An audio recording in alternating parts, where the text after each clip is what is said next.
আপনারা হাতে উদ্ধার করে অ্যাম্বুলেন্স দিয়ে আসুন, অ্যাম্বুলেন্স দিয়ে আসুন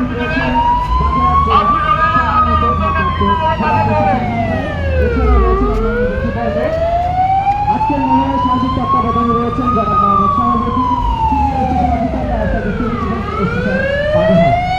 আপনারা দেখছেন আহত ব্যক্তিদেরকে বাংলাদেশ ফায়ার সার্ভিস ও রেড ক্রিসেন্টের সদস্যরা তারা প্রাথমিক চিকিৎসা দেওয়ার পরে বাংলাদেশ ফায়ার সার্ভিসের অ্যাম্বুলেন্স গাড়ি যেখানে হাসপাতালে তুলে একটি দৃশ্য আপনারা দেখতে পাচ্ছেন। অপরদিকে দেখতে পাচ্ছেন অগ্নিকাণ্ডে সংঘটিত ভবনে ফায়ার সার্ভিসের ফায়ার ফাইটাররা নিজেদের জীবনকে বিপন্ন করে তারা নিজেদের জীবনের দিকে না তাকিয়ে জনগণের জানমাল রক্ষা করার কাজে নিজেদেরকে নিয়োজিত রেখেছে।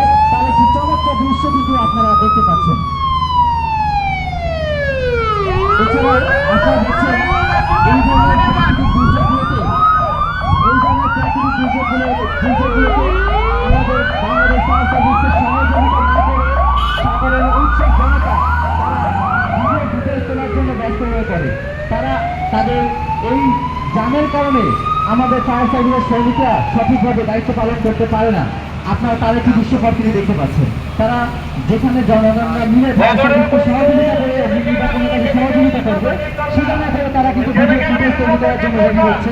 আপনারা দেখতে পাচ্ছেন একদিকে, অপরদিকে দেখতে পাচ্ছেন আমাদের দুজন কেমিক্যাল বিশেষজ্ঞ অ্যাসবেস্টাস শুট পরিহিতভাবে তারা কিন্তু ভবনের ভিতরে প্রবেশ করছে নিজেদের জীবনের কথা না চিন্তা করে, নিজেদের পরিবারের কথা চিন্তা না করে।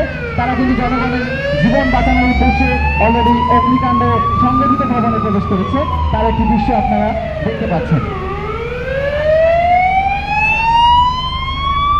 অপরদিকে দেখছেন আজকে ভূমিকম্পে যারা আহত হয়েছে তাদেরকে ফায়ার সার্ভিসের সৈনিকরা প্রাথমিক চিকিৎসা প্রদান শেষে কিভাবে হসপিটালে প্রেরণ করে তার একটি দৃশ্য আপনাদের সাথে ফুটিয়ে তোলা হয়েছে। সম্মানিত সুধী, আপনারা উপভোগ করছেন আজকের এই ফায়ার মহড়া, যে মহড়াটি আয়োজন করা হয়েছে বাগেরহাট ফায়ার সার্ভিস ও সিভিল ডিফেন্স স্টেশন কর্তৃক, এবং এই মহড়াটি আন্তর্জাতিক দুর্যোগ প্রশমন দিবস 2025 উপলক্ষে উদযাপিত হচ্ছে।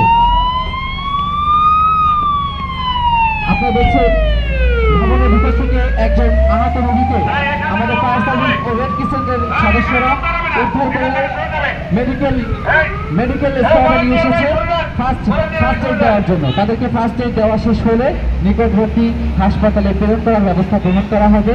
তার একটি দৃশ্য কিন্তু আপনারা দেখতে পাচ্ছেন। আপনারা দেখছেন আমাদের একজন অভিজ্ঞ ফায়ার ফাইটার একজন অচেতন ব্যক্তিকে সিপিআর দিয়ে তার শ্বাস প্রশ্বাস পুনরুদ্ধার করার চেষ্টা করছে। সিপিআর দিয়ে তার শ্বাস প্রশ্বাস পুনরুদ্ধার করার চেষ্টা করছে এবং পরবর্তীতে তাকে দ্রুত নিকটবর্তী হসপিটালে প্রেরণের ব্যবস্থা গ্রহণ করবেন। আপনারা দেখছেন আমাদের ফায়ার ফাইটাররা তাকে প্রাথমিক চিকিৎসা প্রদান করছে।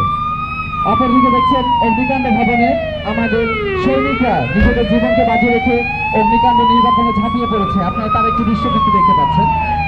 তারা নিজেদের জীবনের কথা চিন্তা করে না, তাদের পরিবারের কথা চিন্তা করে না। তারা দেশের জন্য কাজ করে, দেশের জনগণের জন্য কাজ করে। বিনিময়ে আমাদের ফায়ার ফাইটারদের, আমাদের ফায়ার সার্ভিসকে কোনো প্রকার মূল্যায়ন করা হয় না, তারপরেও আমাদের প্রতি অবজ্ঞা থাকে, আমাদের প্রতি নানান রকম অভিযোগ দেওয়া হয়ে থাকে যে ফায়ার সার্ভিস ঠিক মতো কাজ করে না। কিন্তু কেন করে না, কি জন্য করতে পারে না, এটা আমাদের জনগণ বুঝতে চায় না। আপনারা